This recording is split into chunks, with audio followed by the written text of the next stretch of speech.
Assalamu alaikum dear students. How are you today? You will be fine. I hope so. आज हम पढ़ रहे हैं अल्काइल हैलाइड का एक important reaction that is called nucleophilic substitution reaction.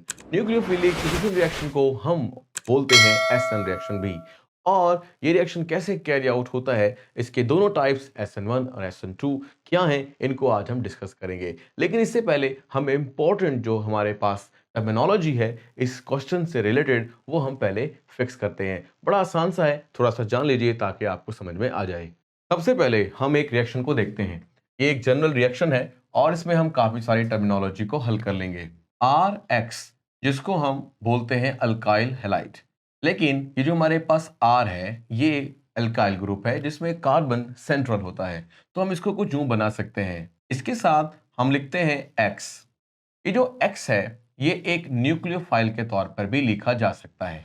फिलहाल मैं आपको इसको X से ही समझाता हूं क्योंकि हम अल्काइल हैलाइड में ये हिस्सा जो कि न्यूक्लियोफाइल होता है इसको X ही लेंगे। ये न्यूक्लियोफाइल क्या होता है इसके बारे में भी बताता हूं, लेकिन अभी हम इसको कंप्लीट करते हैं। कुछ ना कुछ एक बात समझ लें। मान लीजिए कि ये हमारे पास एक रिएक्टेंट है और हमारे पास एक और रिएक्टेंट भी है जिसको हमने NU से शो कर दिया है।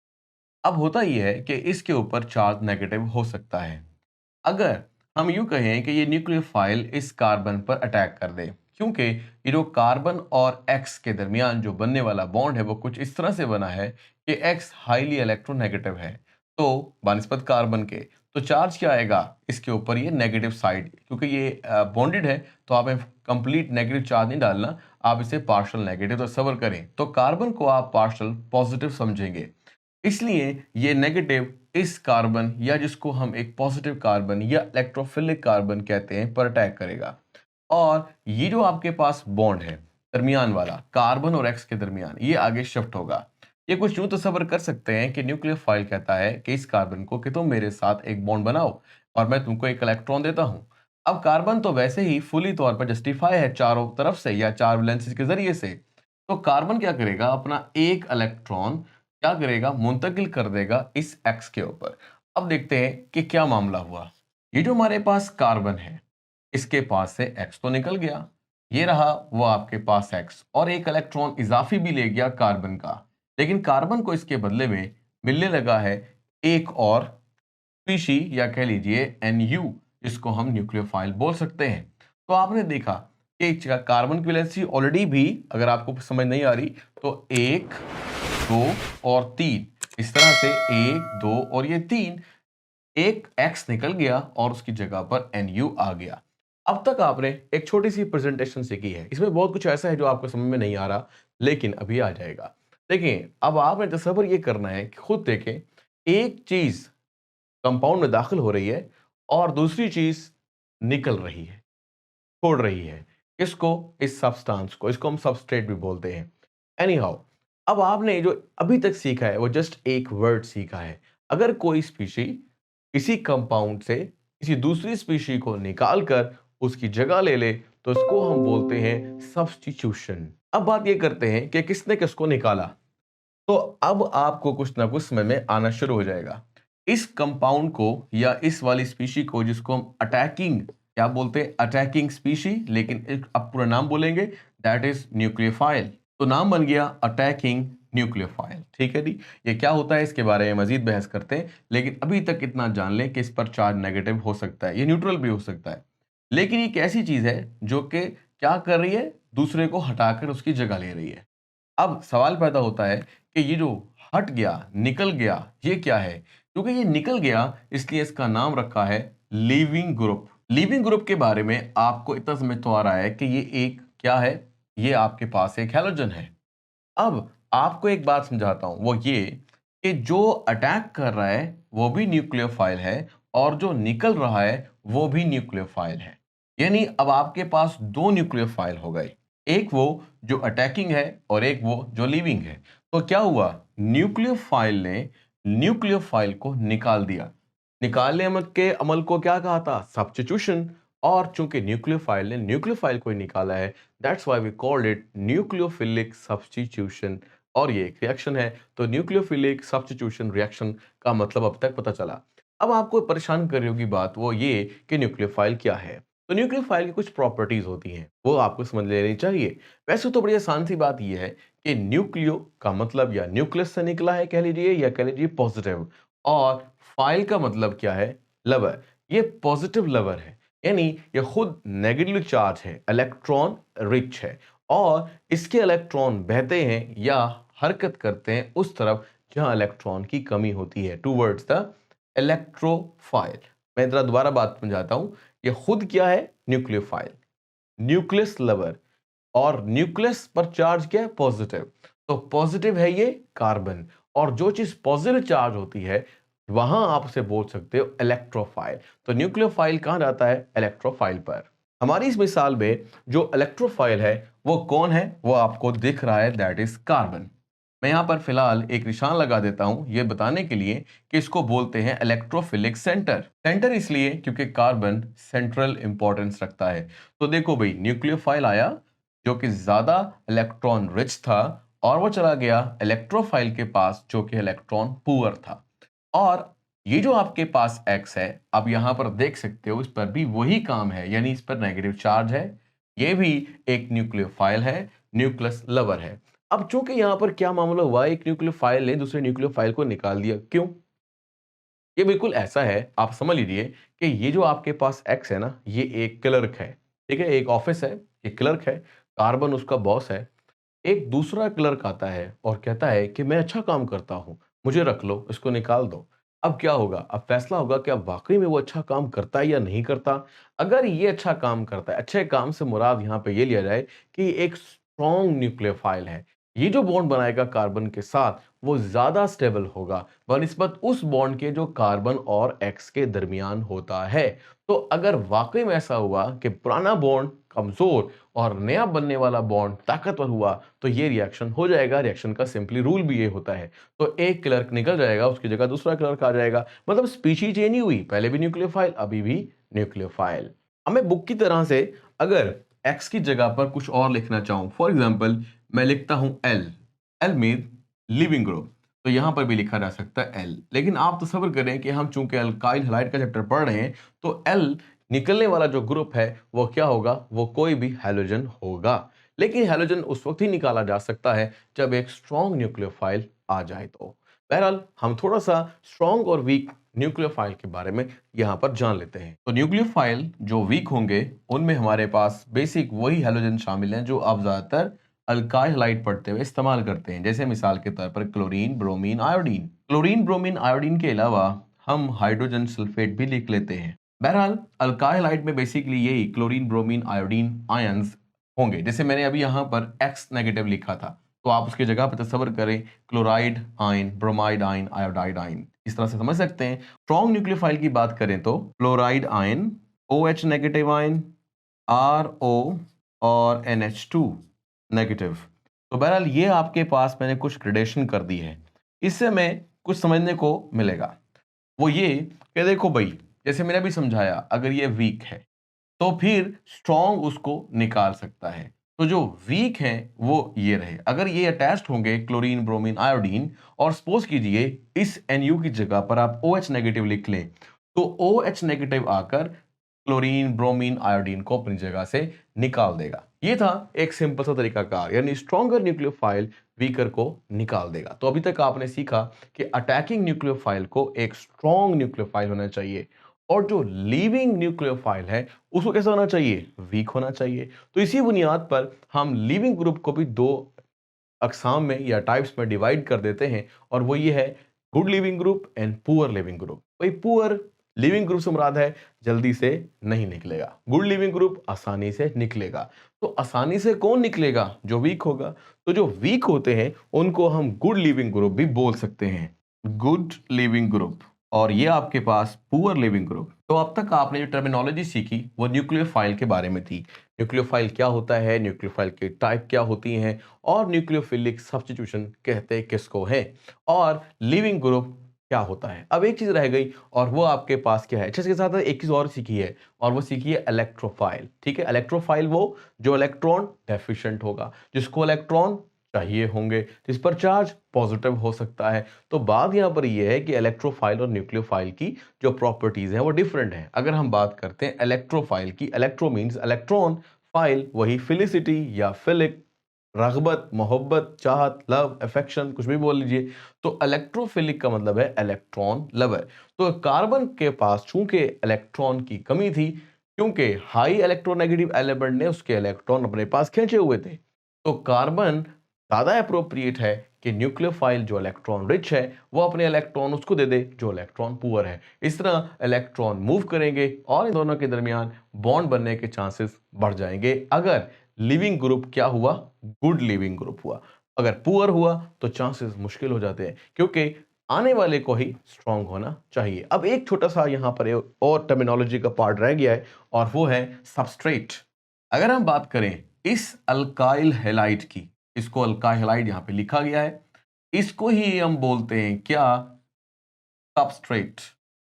जैसे कि हम पढ़ते थे एंजाइम के लिए, ये एंजाइम अटैक करते हैं सबस्ट्रेट पर। सबस्ट्रेट मतलब रिएक्टेंट ही समझ लीजिए। तो ये आपके पास रिएक्टेंट है, ये भी रिएक्टेंट है, बट इस रिएक्टेंट का नाम क्या रखा है, सबस्ट्रेट। इस पर अटैक करने कौन आ रहा है, न्यूक्लियोफाइल। यहां से निकलेगा क्या, लिविंग ग्रुप। और अटैकिंग किस पर होगी, इलेक्ट्रोफाइल पर। कौन करेगा, न्यूक्लियोफाइल। कौन करेगा, न्यूक्लियोफाइल। कौन निकलेगा, न्यूक्लियोफाइल। तो आप देख रहे हैं कि न्यूक्लियोफाइल को हमने कई जगहों पर डिफरेंट तरीके से पढ़ लिया है। अब हम आते हैं अपने मेन रिएक्शन की तरफ। हमारे जो न्यूक्लियोफिलिक सब्स्टिट्यूशन रिएक्शन है उसमें दो टाइप्स हैं बेसिकली, SN1 और SN2। पहले हम SN2 के बारे में पढ़ेंगे। SN2 रिएक्शन का नाम हम क्यों रखते हैं, 2 SN तो पता चल गया, न्यूक्लियोफिलिक सब्स्टिट्यूशन रिएक्शन।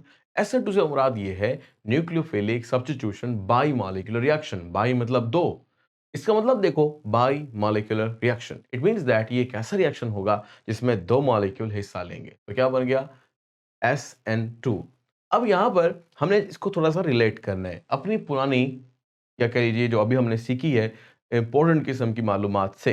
वो क्या, देखो भाई यहां पर दो काम बड़े कीमती हैं। वो ये कि ये जो आपके पास अटैकिंग हुई है कार्बन पर, तो इस तरह कार्बन और न्यूक्लियोफाइल के दरमियान क्या हुआ है, एक बॉन्ड बन गया है। इसको हम बोलते हैं बॉन्ड मेकिंग। इसको आप .1 दे लीजिए। और दूसरी तरफ देखें, कार्बन और लिविंग ग्रुप या हेलोजन के दरमियान एक बॉन्ड बना हुआ था जो कि अब नहीं है। आपको सर ये वाला तो 1 2 3 1 2 3 ऑलरेडी थे, ये इसमें कोई फर्क नहीं डाला। यहाँ पे HH लगा लें, CH3 लगा लें, लेकिन ये जो बॉन्ड था कार्बन और लिविंग ग्रुप के दरमियान वो टूट गया है। अब इसको हम बोलेंगे बॉन्ड ब्रेकिंग। बॉन्ड ब्रेकिंग को आप नंबर 2 दे लीजिए। अब मैंने आपको नंबर 1 और 2 सिखाया, मतलब bond making and bond breaking. Nucleophilic substitution reaction में अगर बॉन्ड मेकिंग और ब्रेकिंग दोनों एक साथ हो जाएं तो भी हम उसको SN2 रिएक्शन बोलते हैं। और अगर आप इसको उलट कर लो कि आपके पास एक ऐसा रिएक्शन हो जिसको हम कहेंगे तो न्यूक्लियोफिलिक सब्स्टिट्यूशन रिएक्शन, लेकिन उसमें बॉन्ड ब्रेकिंग और बॉन्ड मेकिंग अलग अलग स्टेप्स में हो, तो हम उसको बोलते हैं SN1 रिएक्शन। उसके बारे में हम वहीं पे सीखेंगे, लेकिन थोड़ा सा फर्क आ गया। If the reaction is bimolecular, it means that two molecules are simultaneously taking part in a chemical reaction, then the reaction called SN2, otherwise the SN1। अब हम बात करते हैं कि SN2 रिएक्शन कैसे कैरी आउट होता है। हमारी इस जो हमने अभी डेफिनेशन की है, इस डेफिनेशन के थ्रू से कैसे समझा जा सकता है। सबसे पहले आप यहां पर एक सबस्ट्रेट मॉलिक्यूल ले लें। फॉर एग्जांपल हम लेते हैं कुछ ऐसे, थोड़ा सा आपने एहतियात से देखना है। सपोज कीजिए कि मैं यहाँ पे ऐसे करके, ऐसे करके, ऐसे करके और ऐसे करके बना रहा हूँ। अब मान लीजिए कि यहाँ पर लगा हुआ है CH यानी CH bond, CH bond, CH bond, और यहाँ पे लगा हुआ है हैलोजन। मिसाल के तौर पर हम इसे ले लेते हैं Br और यहाँ पर H लिखते हैं। तो आपको एक पुरानी याद आ गई होगी, और वो ये कि ये स्ट्रक्चर टेट्राहेड्रल था। हम इसको अक्सर औकात ऐसे करके बनाया करते थे। मतलब ये आपके पास कार्बन और ये जी आपके पास टेट्राहेड्रल ज्योमेट्री। तो कार्बन के ये जो हमने 1 2 और 3, इसमें ना एक होता है पीछे की जानिब। तो पीछे की जानिब बॉन्ड दिखाने की खातिर थोड़ा सा हमने डॉटेड लाइन यहाँ पर शो कर दी है। बहरहाल ज़रूरत अगर आपको है तो लगा लें, वरना कुछ बुक्स नहीं लगाती, कुछ लगा लेती हैं। तो बहरहाल डिफरेंट ओरिएंटेशन के लिए हम कभी शो करते हैं ऐसे सॉलिड लाइन, कभी हम शो कर देते हैं ऐसे करके वेज, अगर आपकी बुक में कहीं है तो, और कहीं पर हम शो कर देते हैं ऐसे डॉटेड लाइन। इससे शो होता है कि ये तीनों बॉन्ड डिफरेंट ओरिएंटेशंस में है। बहरहाल इतना हम पेचीदा नहीं करते, इसको आसान कर लेते हैं कि भाई ये आपके पास 2 बॉन्ड है और तीसरा भी आपके पास बॉन्ड है। अब टेट्राहेड्रल ज्योमेट्री है। टेट्राहेड्रल के बारे में आपको एक बात याद होगी कि जो हाइब्रिडाइजेशन होती थी यहाँ पर वो sp3 होती थी। टेट्राहेड्रल ज्योमेट्री एंगल 109.5 डिग्री, को भूल गया उसके लिए लिख देते हैं। और बाकी हमने क्या कहा, टेट्राहेड्रल स्ट्रक्चर। अब कुछ लोग कहेंगे सर ये तो आपने फर्स्ट ईयर स्टार्ट कर दी या हाइब्रिडाइजेशन स्टार्ट कर दी, ये यहाँ पर इंपॉर्टेंट है, ये आगे जाकर हम थोड़ा सा सीखेंगे। फिलहाल मैंने यहाँ पर इसको एक साइड पर कोट कर दिया है। अब ये तो हो गया जी सबस्ट्रेट या बोले अल्काइल हैलाइड। अब दूसरी चीज क्या है, दूसरी चीज आपके पास है ये न्यूक्लियोफाइल। अब मान लीजिए कि जो हमारे पास न्यूक्लियोफाइल है वो हम ले रहे हैं एक स्ट्रॉन्ग न्यूक्लियोफाइल, तो वो क्या है जी OH नेगेटिव। एक पुरानी बात, ब्रोमीन पर पार्शियल नेगेटिव और कार्बन पर पार्शियल पॉजिटिव चार्ज है। अब आपने यहाँ पर अटैक भी दिखाना है कि न्यूक्लियोफाइल ने अटैक किया इस कार्बन पर, और कार्बन चाह रहा है कि ये जो बॉन्ड है वो आगे शिफ्ट हो जाए, जैसे कि हमने यहाँ पहले सीख लिया था। अब इसी गहमा गहमी में कि पुराना बॉन्ड टूट रहा है, नया बॉन्ड बन रहा है, बुक ने हमें एक इंटरमीडिएट भी दिया है, और ये इंटरमीडिएट आपने कुछ ऐसे बनाना है कि वही सेंट्रल कार्बन, इलेक्ट्रोफिलिक कार्बन और 3 हाइड्रोजन जो यहाँ पर थे, जिनको हमने दिखाया कि वो डिफरेंट ओरिएंटेशन में थे, लेकिन अब उनके बॉन्ड सारे सॉलिड बनाए गए हैं, मतलब वो एक ही प्लेन में है, डिफरेंट प्लेन में नहीं। यही एक्चुअली बेसिक ज्योमेट्री है। अगर मैं यहाँ हाइड्रोजन के साथ लगा दूं तो आप और अच्छा समझ सकते हैं। अब आप कहेंगे कि सर ये जो हमारे पास OH आ रहा है ये कहाँ है और Br कहाँ है, वो हम कुछ ऐसा दिखा रहे हैं कि ये एक ट्रांजिशन स्टेट है। इस वक्त उनकी कोई अहमियत नहीं है, कोई टूट रहा है और कोई जुड़ने लगा है, ना जो टूटने वाला है मुकम्मल टूटा है और ना जुड़ने वाला मुकम्मल जुड़ा है। इसलिए हमारी जो बेसिक यहाँ पर हाइब्रिडाइजेशन रहेगी वो इसी स्ट्रक्चर की बिना पर रहेगी। मतलब आप मान लीजिए कि ये sp2 हाइब्रिडाइज्ड है, इसका जिक्र मैं बाद में भी करूंगा। और sp2 हाइब्रिडाइज्ड स्ट्रक्चर जो होता है वो टेट्राहेड्रल से डिफरेंट होता है। मतलब आप उसको मानते हो कि अगर मैं कहूं कि कार्बन के साथ 3 हाइड्रोजन है, तो ये जो आपके पास स्ट्रक्चर है ये ट्राइगोनल प्लेनर स्ट्रक्चर है। तो ये इस वक्त इंटरमीडिएट जो है वो आपके पास प्लेनर स्ट्रक्चर में है। अच्छा, बहरहाल हम इस OH और Br को भी यहाँ पर लगाएंगे। फिलहाल मैं यहाँ लिख रहा हूँ OH, लेकिन जो बॉन्ड होगा वो हम दिखाएंगे ये दिखाने की खातिर कि वो बनने लगा है। बनता भी है या नहीं कोई पता नहीं, ये डिपेंड करेगा। जैसे मैंने कहा कि अगर ये आपके पास स्ट्रॉन्ग है और निकलने वाला वीक है तो ये बॉन्ड बन सकेगा।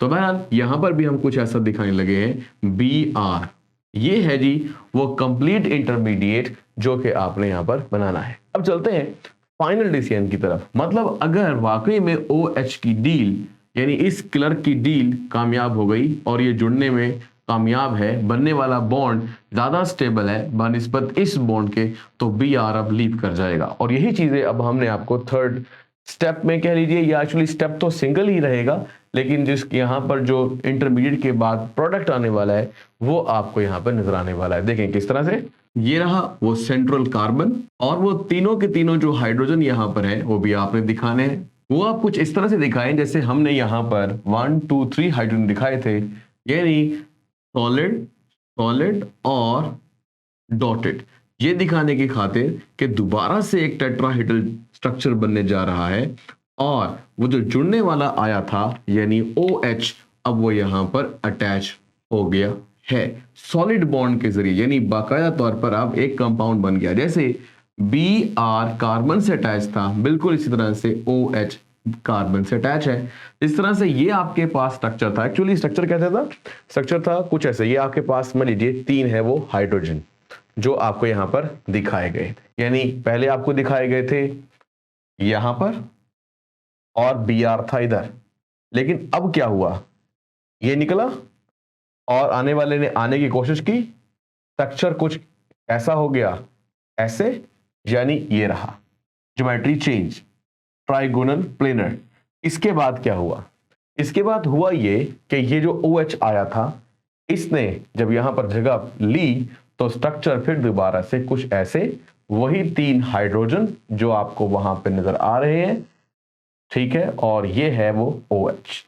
तो जाने वाला चला गया और आने वाला आ गया, लेकिन स्ट्रक्चर जो पहले टेट्राहेड्रल था और ऐसे नजर आ रहा था, और अब वो आपको ऐसे नजर आ रहा है। इसको बोलते हैं इनवर्जन। ये दोबारा देख लीजिए, ऐसे नजर आएगा थोड़ा सा, ठीक है जी, जगह थोड़ी कम है। ये आपके पास इनवर्जन होती नजर आ रही है, यानी यहां पर ऐसे और दूसरी साइड पर कैसे, ऐसे। तो आपने देखा इनवर्जन ऑफ द ज्योमेट्री, ठीक है, ये भी आगे जाकर डिस्कस करेंगे। कुछ यहाँ पर अहम पॉइंट्स हैं, जो पॉइंट्स में मैं आपको जस्ट ये पॉइंट आउट कर दूंगा, जल्दी से हमारा सवाल खत्म हो जाएगा, ठीक है, क्योंकि यहाँ मैं आपको समझाने की कोशिश कर रहा हूँ हर तरीके से। तो बहरहाल पहले आपने क्या पढ़ा, sp3 स्ट्रक्चर था टेट्राहेड्रल, और आखिर में भी sp3 स्ट्रक्चर है और टेट्राहेड्रल, लेकिन जो इंटरमीडिएट है वो थोड़ा सा चेंज था। अब आप कहेंगे सर एक चीज तो रह गई, Br वो कहां गया? वो मैंने आपको दिखा दिया, जैसे लिविंग ग्रुप लीव कर गया था, बिल्कुल इसी तरीके से आप यहां पर लिख सकते हैं +Br नेगेटिव, ठीक है जी। ये है जी आपके पास एक स्ट्रक्चर, यानी आप बल्कि यूं कह लीजिए ये एक पूरा रिएक्शन है, इसमें कुछ स्ट्रक्चरल चेंज आ रही है। शुरू में जैसा था आखिर में भी वैसा है, लेकिन दरमियान में कुछ ऐसा जरूर हुआ है जो उसको चेंज कर गया है, और आने वाला आ गया है, जुड़ गया है, और जाने वाला लिविंग ग्रुप चला गया है। तो आपने देखा ये जो बॉन्ड कौन सी, मेकिंग और बॉन्ड ब्रेकिंग, या आप यहां पर देख लीजिए कि ये आपके पास क्या हो रही थी, बॉन्ड मेकिंग, और ये आपके पास बॉन्ड ब्रेकिंग। मैं फिलहाल लिख देता हूं मेकिंग या फॉर्मेशन, और ये आपके पास ब्रेकिंग साइमल्टेनियसली हो रही है सिंगल स्टेप में। तो यही समझ लीजिए इंपॉर्टेंट पॉइंट है या इंपॉर्टेंट डिफरेंस है, जो बता देता है कि SN2 क्या है, और यही चीज SN1 में आपको देखने को नहीं मिलेगी। वहां पर हम बाकायदा तौर पर 2 स्टेप करेंगे।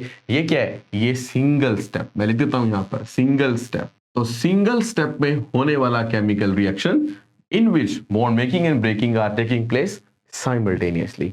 अब हम चलते हैं, इंपॉर्टेंट कुछ पॉइंट्स हैं जो आपने हेडिंग की शक्ल में इस टॉपिक को लिखते हुए लिखनी है और अपने दिमाग में भी रखने हैं, ताकि आप उन्हीं पॉइंट्स की बिना पर, ये वैसे हम काफी सारे पॉइंट डिस्कस कर चुके हैं, लेकिन उन्हीं पॉइंट्स की बिना पर आप SN1 को भी अच्छे तरीके से समझ जाएंगे। तो जो सबसे पहले हमारे पास इंपॉर्टेंट फीचर में फीचर है, दैट इज फीचर के लिए हेडिंग के लिए डायरेक्ट। पहले देखें, पहली हेडिंग तो है आपके पास न्यूक्लियोफिलिक सब्स्टिट्यूशन रिएक्शन डिफाइन करेंगे, फिर उसके बाद बताएंगे उसकी 2 टाइप्स होती हैं, SN1 SN2, ठीक है। ये आपके पास बेसिक नॉलेज था जो जरूर होना चाहिए, इसमें टर्मिनोलॉजी है एक्चुअली। बहरहाल जब आप SN1 SN2 लिख रहे होंगे तो दूसरी हेडिंग SN2 आएगी, और फिर उसके बाद आप लिखेंगे रिएक्शन, जो आपने ये रिएक्शन दे दिया। फिर आप लिखेंगे इंपॉर्टेंट फीचर्स, जिनमें आपके पास मजीद सब हेडिंग्स हैं, जिनमें direction of attack of nucleophile आपने लिखना है। बात देखें, डायरेक्शन का मतलब है जो अटैक करने आ रहा है न्यूक्लियोफाइल वो कहां से आ रहा है। देखिए ये आ रहा है उस कार्बन पर, इस पर पहले भी एक न्यूक्लियोफाइल अटैच है, लेकिन पहले से मौजूद न्यूक्लियोफाइल या अल्का आप कह लेंगे हेलोजन है, उससे ऑपोजिट डायरेक्शन से आ रहा है, ऑपोजिट। तो आपने यहाँ पर एक्चुअली इसका जवाब है, आप बाकायदा तौर पर अपनी एक लाइन बना के लिखेगा, the attack of the attacking nucleophile या the direction of the attacking nucleophile is from the opposite to the leaving group. तो आप यहां पर लिख सकते हैं। दूसरे पॉइंट की तरफ चलते हैं। दूसरा हमारे पास है जी चेंज इन हाइब्रिडाइजेशन। ये मैंने आपको बता दिया, कैसे बता दिया कि पहले हाइब्रिडाइजेशन है वो कौन सी है, sp3, फिर उसके बाद वो इन क्या होती है, तब्दील, sp2, और फिर उसके बाद sp3। तो यही आपने लिखना है कि जो चेंज इन हाइब्रिडाइजेशन है which takes place in such a way that substrate molecule is in sp3 hybridized state and intermediate is in sp2 and the product is sp3 again। तो ये आपके पास क्या हुई जी, चेंज इन हाइब्रिडाइजेशन। ये वाली बात याद रहे कि हाइब्रिडाइजेशन पूरे मॉलिक्यूल की नहीं होती, बल्कि मॉलिक्यूल में जो सेंट्रल एटम होती है उसकी होती है, और वो यहाँ पे कार्बन है। तो हाइब्रिडाइजेशन कार्बन से रिलेट करती है। मैंने पहले भी आपको कई दफा ये बात समझाई है, जो हाइब्रिडाइजेशन के टॉपिक्स हैं वो आप वहाँ पे जाके समझ सकते हैं। लिखिए हाइब्रिडाइजेशन मेहर खान अकेडमी, आपको ऑटोमेटिकली वो मिल जाएंगे टॉपिक्स। बहरहाल अब चलते हैं थर्ड पॉइंट की तरफ। तो जो हमारा थर्ड पॉइंट चल रहा है, inversion of configuration of alkyl halide. इसका क्या मतलब है? इसका मतलब ये है कि अल्काइल हैलाइड जैसे था पहले, अब वो ऐसा नहीं है। क्यों?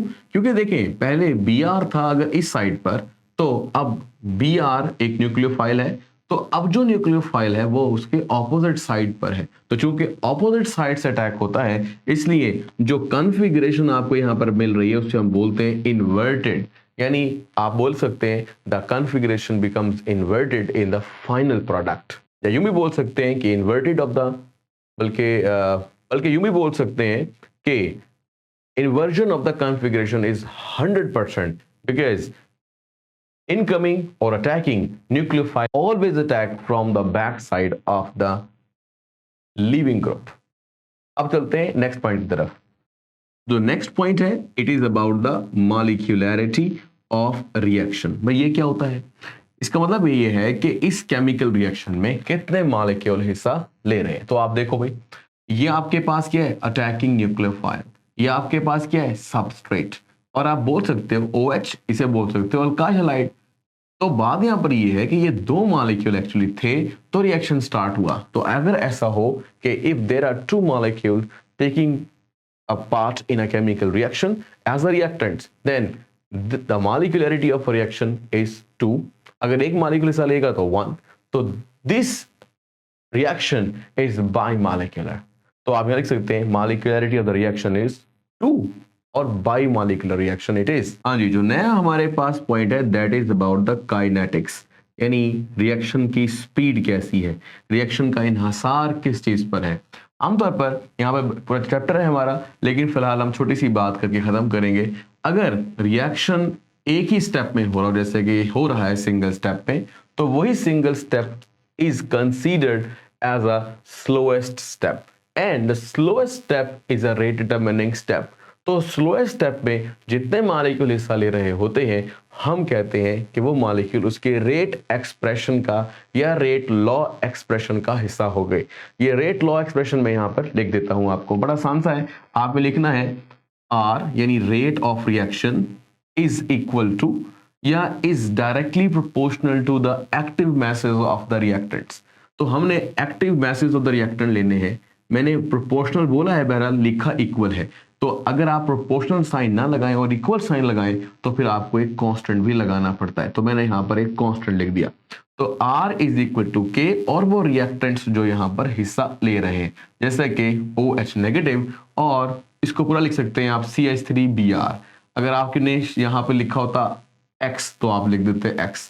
आप इसका नाम भी लिख सकते हैं अल्काइल हैलाइड। फिलहाल मैं इसको स्पेसिफिकली लिखूंगा यानी CH3Br। तो आप समझ गए होंगे कि ये स्पेसिफिकली लिखा जा सकता है। अगर रिएक्शन आपका जनरल हो तो आप जनरली राइट कर सकते हैं, यानी यहाँ लिखेंगे न्यूक्लियोफाइल। अगर आपने यहाँ पर NU लिखा होता तो यहाँ भी NU लिख देते या न्यूक्लियोफाइल लिख देते वहां पर। और यहाँ अगर आपने लिखाया होता RX अल्काइल हैलाइड तो यहाँ पे आप बाकायदा लिख सकते थे अल्काइल हैलाइड या फिर RX, या फिर जैसे मैंने स्पेसिफिकली लिखा है वैसे भी बात हर तरह से सेम है। यानी एक आपके पास ये और दूसरा आपके पास ये, दो मॉलिक्यूल हिस्सा ले रहे हैं रेट डिटरमिनिंग स्टेप में, सो इसकी मॉलिक्यूलैरिटी भी 2 है और जो इसका रेट ऑफ रिएक्शन है वो इन्हीं दो रिएक्टेंट्स पर क्या है? इन्हसार करता है। और यही हम पढ़ते हैं रिएक्शन काइनेटिक्स में कि रिएक्शन की स्पीड का इन्हसार किस रिएक्टेंट या किन रिएक्टेंट्स पर होगा। चलते हैं नेक्स्ट पॉइंट पर। नेक्स्ट पॉइंट है order of reaction. Order of reaction आमतौर पर जो कंसंट्रेशंस के एक्सपोनेंट्स होते हैं, ताकतें होती हैं, उनको जमा करके हासिल होता है। फिलहाल जो हम बैलेंस केमिकल इक्वेशन बनाएं तो हमें OH एक ही नजर आएगा और सबस्ट्रेट मॉलिक्यूल भी एक ही। तो इसलिए जो होते हैं मोलर कंसंट्रेशन या आप बोल लीजिए कोफिशिएंट्स एक केमिकल रिएक्शन में, वही बन जाते हैं एक्सपोनेंट्स एक रेट एक्सप्रेशन में। तो रेट एक्सप्रेशन के मुताबिक जो कि स्लो स्टेप से लिया जाता है हमेशा कि जो एक्सपोनेंट्स होती हैं कंसंट्रेशन के ऊपर लिखी हुई उनको सम कर लें। तो अब हमारे पास चूंकि दोनों ही 1 + 1 है तो आंसर आने वाला है 2। इसका मतलब है कि जो हमारे पास SN2 रिएक्शंस हैं उनका ऑर्डर ऑफ रिएक्शन भी क्या है, 2 है। तो देखें, ये मैंने बहुत से स्टेप्स यहाँ पर आपको बता दिए हैं। यही वो स्टेप है जो कि आप अगर समझ लें तो SN2 को SN1 से डिफरेंशिएट कर सकते हैं। अब हम S1 के बारे में जानेंगे। जब हम SN1 के बारे में पढ़ेंगे तो यही सब कुछ दोबारा से आने वाला है, लेकिन थोड़ा सा डिफरेंस होगा, और वही डिफरेंस हम समझ लेंगे और हमें SN1 भी आ जाएगा। अब आते हैं SN1 रिएक्शन को समझने के लिए। SN1 रिएक्शन और SN2 रिएक्शन में काफी हद तक सिमिलर चीजें भी हैं, जैसे कि ये मेन पॉइंट्स और डिफरेंसेस भी हैं। अब हम ऐसा करते हैं, पहले सीखते हैं कि अगर हमारे पास एक अल्काइल हैलाइड है और इस अल्काइल हैलाइड ने रिएक्शन किया है कौन सा, SN2, तो फिर उसको क्या पड़ी है कि वो SN1 रिएक्शन भी करे। आमतौर पर अगर हम इसे रिएक्शन कहने की बजाय अगर मैकेनिज्म्स कहें तो बेहतर होगा अब यहाँ पर कि यानी एक अल्काइल हैलाइड 2 किस्म के मैकेनिज्म को फॉलो कर सकता है, यानी SN2 विद सिंगल स्टेप और SN1 इन 2 स्टेप्स। तो ऐसा क्यों कर रहा है भाई, जब उसके पास एक रास्ता है यानी SN1 रिएक्शन या SN2 करने, तो वो दूसरा क्यों करता है। तो यहां पर आपको ये बात समझनी है। अब तक हमने इस कार्बन के साथ क्या लगाए थे, HHH, लेकिन अगर हम इसकी जगह पर लगा दें मिसाल के तौर पर CH3, ठीक है, यहां पर भी क्या लगा दें, CH3। ये CH3 एक बल्की ग्रुप है। अगर मैं आपको इसको खोलकर दिखाऊं तो आप हैरान होंगे कि देखें, मिसाल के तौर पर ये आपके पास C, वही दरमियान वाला, और इसके साथ साथ हम लगा रहे हैं CH3, ये आपके पास टेट्राहेड्रली अरेंजमेंट होती है। इस तरह इस कार्बन की भी टेट्राहेड्रल अरेंजमेंट है, इस वाले कार्बन की भी टेट्राहेड्रल अरेंजमेंट है, और यहां पर लगा है वो हैलोजन या लिविंग ग्रुप जो आपने लीव करवाना है। अब पीछे से जो आएगा, जैसे कि यहां पर न्यूक्लियोफाइल है, जब न्यूक्लियोफाइल आएगा तो उसको इस इलेक्ट्रोफिलिक कार्बन पर जाने की जगह पीछे से नहीं मिलने वाली। क्यों, क्योंकि अब बल्कि ग्रुप यहां पर आ गए और अटैक तो इस कार्बन पे करना है, सेंट्रल कार्बन पर। तो मामला ये है कि अटैकिंग की पोजीशन नहीं है, मतलब हर दफा ऐसा पॉसिबल नहीं है कि न्यूक्लियोफाइल इस कार्बन को अप्रोच कर ले। हाँ, ये तब पॉसिबल है, आसान है या पॉसिबल है जब कार्बन के पास बल्कि ग्रुप्स ना हो, बड़े ग्रुप ना हो, स्टीरिक हिंड्रेंस ना हो, यानी उसकी जो ज्योमेट्री की वजह से रुकावट है वो ना हो, जो कि यहाँ पे वाकई नहीं होती। इसलिए ये अल्काइल हैलाइड जिनको हम प्राइमरी अल्काइल हैलाइड बोल रहे हैं, वो बड़ी आसानी से SN2 मैकेनिज्म परफॉर्म करते हैं। लेकिन जब ऐसा मामला आ जाए, यानी एक कार्बन मजीद 3 कार्बन से अटैच हो, तो हम इसे बोलते हैं टर्शरी कार्बन, और अगर इसी टर्शरी कार्बन के साथ हैलोजन अटैच हो तो हम इसे बोलते हैं टर्शरी अल्काइल हैलाइड। तो जो टर्शरी अल्काइल हैलाइड हैं वो SN2 मैकेनिज्म फॉलो नहीं कर सकते, उनके लिए फिर हमें कुछ और बनाना पड़ा है, और उसी वजह से ही जन्म हो रहा है किसका, SN1 मैकेनिज्म का। तो SN1 मैकेनिज्म में क्या होगा, अब चूंकि न्यूक्लियोफाइल तो आ नहीं पा रहा, न्यूक्लियोफाइल तो आ नहीं पा रहा, तो कहां पर जाएगा या वो कैसे जाएगा इस कार्बन पर, तब जाएगा जब जगह बन जाएगी।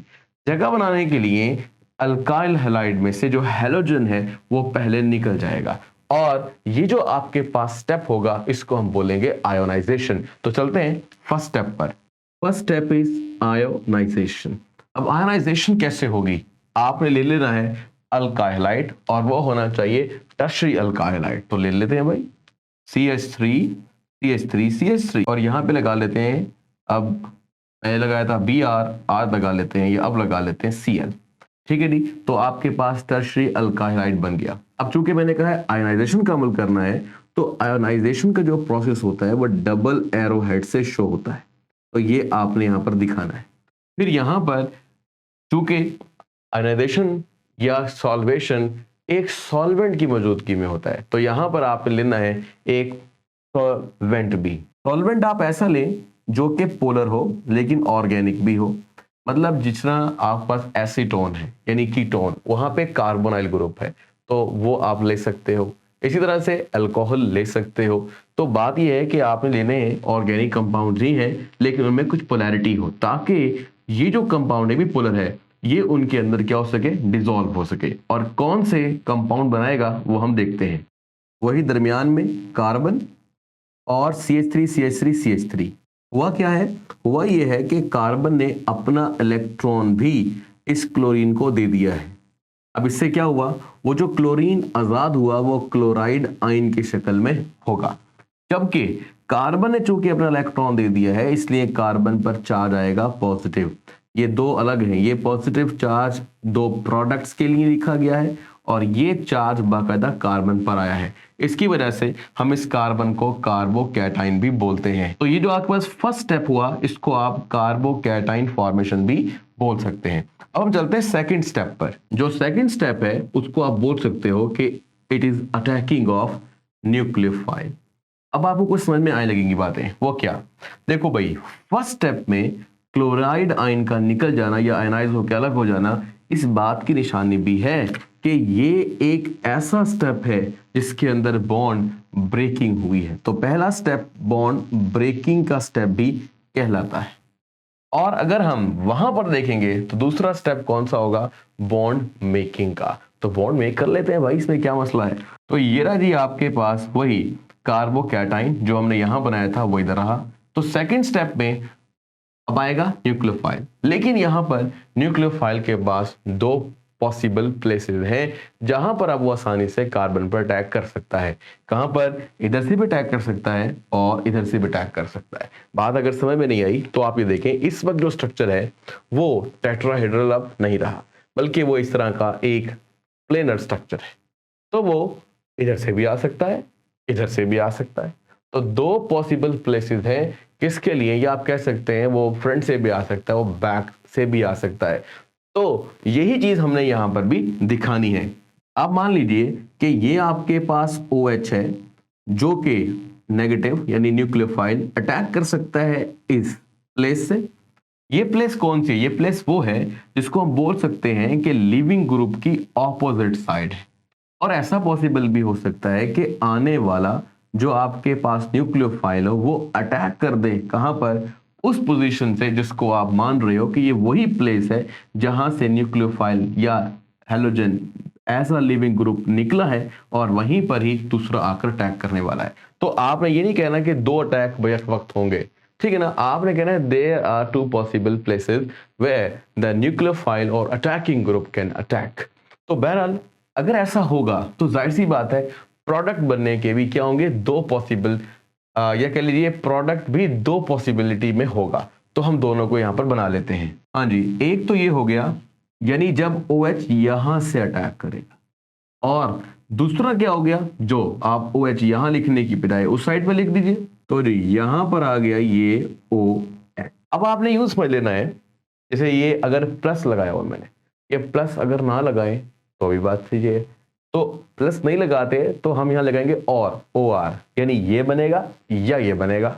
लेकिन अगर आपकी बुक प्लस लिखती है तो उसका मतलब आप यूं लीजिए कि आप माने कि आपके पास ये जो कार्बोकैटाइन है सपोज कीजिए 100 है, तो ये जो आपके पास OH हैं उनमें से 50 यूज करते हैं और 50 प्रोडक्ट ये बनते हैं और 50 प्रोडक्ट वो बनते हैं।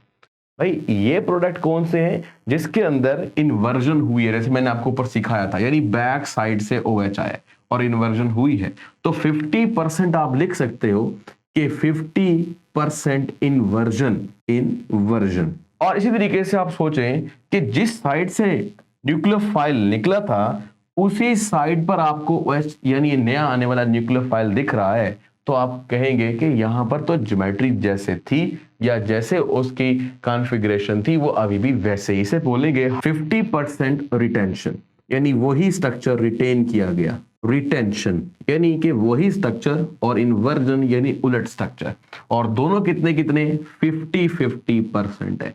अब आपको ये भी समझ में आ गया कि भाई सेकंड स्टेप यहाँ पर थोड़ा सा कॉम्प्लिकेटेड हो सकता है, तो बहरहाल वो मैंने यहाँ पर लिख दिया है। अब आते हैं बिल्कुल उसी तरीके से जो हमने प्रॉपर्टीज या इंपॉर्टेंट फीचर्स लिखे थे SN2 रिएक्शंस के लिए, वही आप लिख सकते हो SN1 के लिए।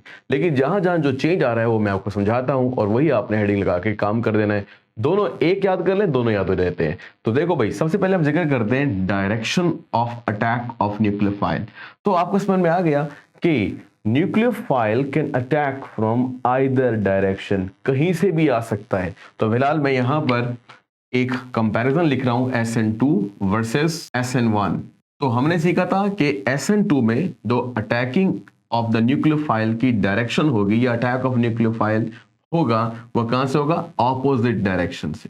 जबकि SN1 में हमने पढ़ा कहीं से भी आ सकता है, इधर से भी इधर से भी, तो लिख रहे हैं फ्रॉम आइदर डायरेक्शन, यानी आप कह सकते हैं दोनों साइड से, from both direction. Number 2, change in hybridisation. इसमें काफी हद तक मसलत पाई जाती है कि ये आप देखो कि आपके पास टेट्राहेड्रल ज्योमेट्री थी sp3 और फिर हो गई वो sp2 यानी प्लेनर स्ट्रक्चर, और फिर वो हो गया क्या, दोबारा से टेट्राहेड्रल। बिल्कुल इस तरह यहां पर भी ऐसा ही है, पहले टेट्राहेड्रल, फिर जो कार्बोकैटाइन बनेगा वो प्लेनर और sp2 हाइब्रिडाइज्ड, और वही sp2 हाइब्रिडाइज्ड स्ट्रक्चर यानी प्लेनर स्ट्रक्चर चेंज हो जाएगा दोबारा से टेट्राहेड्रल स्ट्रक्चर के अंदर। तो यहां पर अगर देखा जाए तो चेंज इन हाइब्रिडाइजेशन दोनों तरफ सेम है, बट वहां पर सिंगल स्टेप में, स्लो स्टेप में ही जो आपके पास क्या है, इसे स्लो मानना पड़ेगा, में ही क्या हो रहा है, मेकिंग भी, ब्रेकिंग भी, और इन्वर्जन ऑफ द ज्योमेट्री भी, और हाइब्रिडाइजेशन की चेंज भी। लेकिन यहां पर ये दो स्टेप में हो रहा है, बॉन्ड ब्रेकिंग पहले हो रही है, बॉन्ड मेकिंग बाद में हो रही है, और मेकिंग के अंदर जो हमारा प्रोडक्ट है यानी यहां पर वो sp3 हाइब्रिडाइज्ड है, और जो हमारा ब्रेकिंग का जो हमारे पास रिएक्टेंट है वो भी sp3 हाइब्रिडाइज्ड है, लेकिन इसका प्रोडक्ट और उसका रिएक्टेंट क्या है, sp2 हाइब्रिडाइज्ड है। तो आप लोगों ने ये वाली बात समझ ली होगी कि थोड़ा सा फर्क भी है, बट ये है कि हाँ हाइब्रिडाइजेशन में चेंज आता है। फिलहाल मैं लिख देता हूं yes there is a change, ठीक है ना। बाकी वही लिख सकते हो आप, sp3 से sp2, और sp2 जो कि इंटरमीडिएट है, वहां पर इंटरमीडिएट शॉर्ट लिव था, यहां पर इंटरमीडिएट जो है वो आपके पास एक आयन की शक्ल में है, और फिर दोबारा से क्या हो गया, sp3 बन गया जी। नेक्स्ट स्टेप पे आते हैं, इन्वर्जन ऑफ कॉन्फ़िगरेशन। हाँ भाई, इसमें तो 100% इन्वर्जन है, ठीक है, क्योंकि हमेशा अटैकिंग बैक साइड से होगी। तो मैं लिख देता हूं कि जब हम SN2 के लिए बात करेंगे तो इन्वर्जन ऑफ कॉन्फ़िगरेशन 100%, जबकि हम अगर बात करेंगे किसके लिए, SN1 के लिए, तो आप कहेंगे इन्वर्जन 50% और रिटेंशन भी 50%। Next point, molecularity of reaction. तो हमने लिखा था कि जो हमारे पास SN2 है, 2 से भी श्योर है, वो बाई मॉलिक्यूलर है। बाई मॉलिक्यूलर का मतलब आप ले लीजिए कि दो मॉलिक्यूल यहां पर हिस्सा ले रहे हैं, लेकिन किस में हिस्सा ले रहे हैं, स्लोएस्ट स्टेप, जो कि यही था। लेकिन यहां पर जो स्लोएस्ट स्टेप है बेटा, बॉन्ड ब्रेकिंग स्लो होती है, बॉन्ड मेकिंग फास्ट होती है। तो जो बॉन्ड ब्रेकिंग है ये आपके पास स्लो स्टेप है, और यही स्लो स्टेप बता रहा है कि यहां पर सिर्फ एक ही मॉलिक्यूल हिस्सा ले रहा है, तो हम इसे बोलते हैं यूनिमॉलिक्यूलर, ठीक है जी, एक बाइमॉलिक्यूलर और एक आपके पास यूनिमॉलिक्यूलर। नेक्स्ट स्टेप आपके पास वो क्या है जी, वह जी काइनेटिक्स ऑफ द रिएक्शन। तो देखो भाई, ये अगर आपको लिखना आ गया तो दूसरा भी आ गया। ये SN1 के लिए लिखा था, अगर SN2 के लिखेंगे तो वो कुछ हम ऐसे लिखेंगे, वही R rate of reaction is equal to K constant, और किस पर स्लोएस्ट स्टेप बता रहा है कि सिर्फ अल्काइल हैलाइड ही है जिसके ऊपर इस रिएक्शन का रेट बेस करता है। जितना अल्काइल हैलाइड ज्यादा होगा, कार्बोकैटाइन ज्यादा बनेंगे, उतना रिएक्शन फास्ट होगा। तो हम यहां पर बोलते हैं कि जस्ट एक चीज लिखनी चाहिए, यानी CH3Br लिखा था जैसे अल्काइल हैलाइड लिखा था, यहां भी आप अल्काइल हैलाइड लिखेंगे। लेकिन हमारे पास इसमें जो अल्काइल हैलाइड है वो है टर्शरी ब्यूटाइल, यानी 1 2 3 4 कार्बन, जिससे एक हाइड्रोजन कम है, तो इसे बोलते हैं टर्शरी ब्यूटाइल क्लोराइड।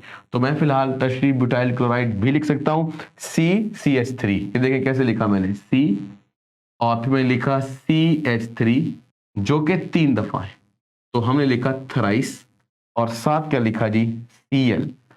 तो कुछ बुक्स यहां पर अल्काइल हैलाइड भी लिख देती हैं, तो वही आपने देख लेना है। लो जी, ये हो गया मुकम्मल, जो ये बता रहा है कि rate of the chemical reaction is just depends on the alkyl halide और टर्शरी अल्काइल हैलाइड। अच्छा, अब यहां पर समझ तो आ गई होगी कि जो SN1 मैकेनिज्म है वो टर्शरी अल्काइल हैलाइड फॉलो करते हैं, और जो SN2 मैकेनिज्म है वो प्राइमरी अल्काइल हैलाइड फॉलो करते हैं। और जो दरमियान में रह गए यानी प्राइमरी और टर्शरी के दरमियान सेकेंडरी, वो दोनों को फॉलो कर सकते हैं। ठीक है जी। तो बहरहाल यहाँ पर एक स्टेप आखिरी रह गया, that is order of reaction, या हेडिंग है हमारी last, order of reaction for the SN1। तो देखो भाई 1 + 1 = 2, क्योंकि यहाँ 1 और 1 था, जबकि यहाँ पर जस्ट 1 टाइम ही रिएक्टेंट है और वो 1 है, तो फिर आप बोलेंगे कि जो ऑर्डर ऑफ द रिएक्शन है वो जस्ट 1 है। तो यूनिमॉलिक्यूलर रिएक्शन या SN1 रिएक्शन का ऑर्डर ऑफ रिएक्शन भी 1 है, और SN2 बाइमॉलिक्यूलर रिएक्शन का जो ऑर्डर ऑफ रिएक्शन है वो कितना है, 2। अगर किसी के ज़हन में सवाल आ जाए कि इसे ये बाज़-औक़ात होता है, एंट्री टेस्ट में क्वेश्चन आ जाता है कि सेकेंडरी जो अल्काइल हैलाइड हैं वो कौन सा प्रेफर करेंगे, SN1 और SN2। तो बात यहाँ पर है, मैंने कहा दोनों कर सकते हैं। तो अभी ये भी कहा गया है कि जो SN1 रिएक्शन है ये पोलर सॉल्वेंट में होते हैं। तो अगर आपने सेकेंडरी अल्काइल हैलाइड लिए और वो पोलर सॉल्वेंट में है तो फिर वो SN1 रिएक्शन क्या करेंगे, फॉलो करेंगे। तो अब तक के लिए फिर इतना ही। लाइक, सब्सक्राइब एंड शेयर जरूर कीजिएगा, और आपके जो क्वेश्चंस हो वो आप कमेंट बॉक्स में राइट कर सकते हैं और मुझसे पूछ सकते हैं। बाकी आपको केमिस्ट्री के लिए कोई अगर चाहिए हो टॉपिक का नाम लिखें यूट्यूब पर और साथ लिख दें उमैर खान अकेडमी, आपको उम्मीद है वो टॉपिक मिल ही जाएगा। तो अब तक के लिए फिर अल्लाह हाफिज़, अपना ख्याल रखिएगा।